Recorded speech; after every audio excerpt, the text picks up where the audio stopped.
Good afternoon, hello. My name is Daniel. I am struggling to clip into this bike.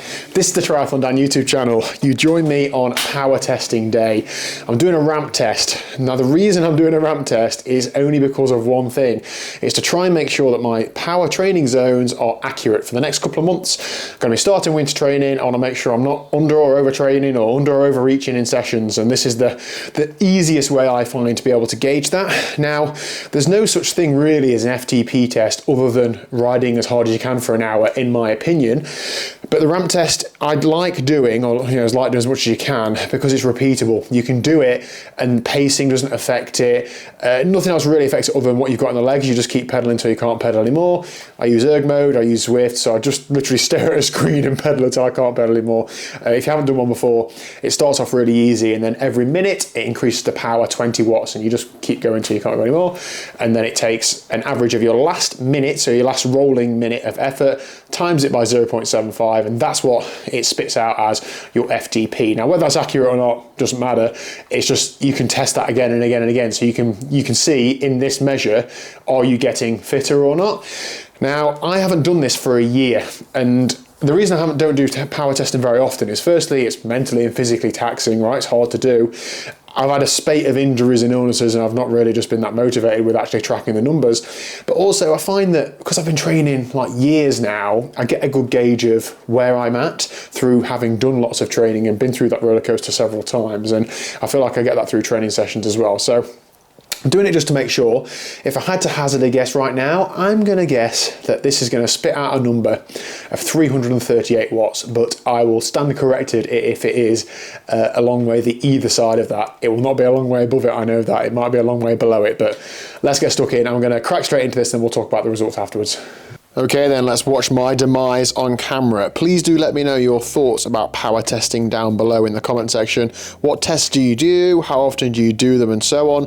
I think I've pretty much done all the formats of power testing other than the 4DP. So I've done the 5 minute and 20 minute, I've done the 1 hour, I've done a 3 minute step test, I've done a step test in a lab where the power goes up 1 watt every 3 seconds, so still 20 watts a minute but more gradually, and then this classic 1 minute 20 watt ramp.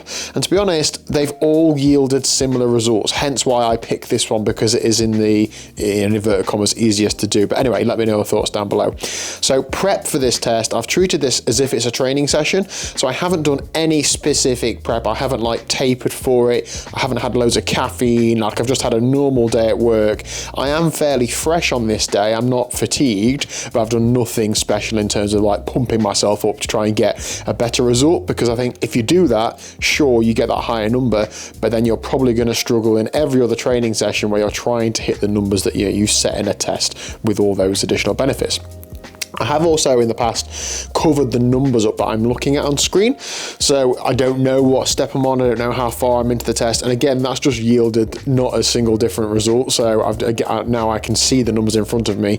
I actually find it quite motivating, because I think when it is really hard, it's easy to focus on getting to the end of that minute. Now, whether that is detrimental because you might just give up at the end of that minute or not, I don't know, but I do think whenever I start really struggling, I look at the numbers and think, right, keep going until the end of this minute.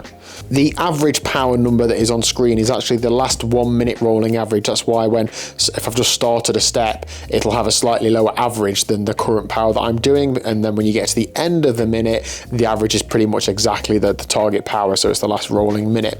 Now, so let's get straight to the results then. So this test spat out a number of 350 watts for what is my threshold power. Now, firstly, I don't think I could do that power for 1 hour, but that is the result of this test. What I'm using this for is just to set my zones for training, and it's the most accurate way I find I can do that with all the other things I've already mentioned taken into account. Now, 350 watts for me at my current weight of about 100 kilos. I haven't weighed myself for a month or so, but my other measures, like, the clothes I'm wearing and how I feel and when I'm running and so on, would lead me to believe I'm pretty similar to what I was a month or so ago. So that's 3.5 watts per kilo. So the biggest aim for me over winter, to be honest, is to drop some weight, like quite a bit of weight if I can, whilst maintaining my power if I can. I do think a lot of the weight I have isn't, like, it's not beneficial. I've not been able to do 350 watts because I'm 100 kilos. I think I've been able to do that and I'm 100 kilos. winding the clock back 4 years, I did a test in a lab, and I dual recorded on my power pedals as well, so I know it's legit.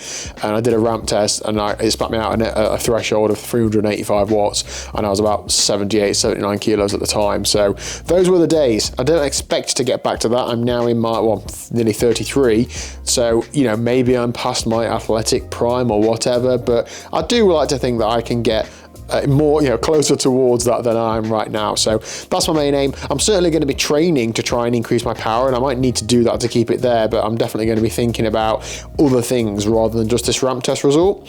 The sort of racing that I do is road racing, crit racing, and triathlons, and they all require you to be good at the end. So in a triathlon, I need to like resist the fatigue to be able to run after 2 to 5 or 6 or 7 hours on a bike. And then in a race, in a crit race or a road race, the hardest bit is at the end, whether you're trying to break away, whether you're solo, whether you're trying to win a sprint finish or finish on a climb or something. It all requires you to have good numbers at the end of a race, not necessarily good numbers at the beginning. So a lot of my training is going to be around fatigue resistance, as well as also working on those pure peak numbers from like anything from, you know, 10-second power to 5-minute power essentially. I have noticed that over the last few years that my threshold, in inverted commas, doesn't really change any more than 20 watts. However, the power that I can do for 1, 2, 3, 4, and 5 minutes changes a lot more. So the last 5 minutes of this test, I averaged 420 something watts, and maybe I could have done a little bit more if I'd have done a flat paced 5 minutes. But when I've done these tests and gone further in the past, and when I've just done a 5 minutes hard on the road, I've done sort of 450, 460. So I know that, you know, that sort of 20, 30, 40 watts difference does make a difference in the type of riding that I do, but more importantly, being able to do close to your peak numbers after 1, 2, 3, however long hours of racing is the key for me. So that's going to be the aim for the winter. I'm going to be documenting it on this channel, so if you are new around here, please do hit that subscribe button.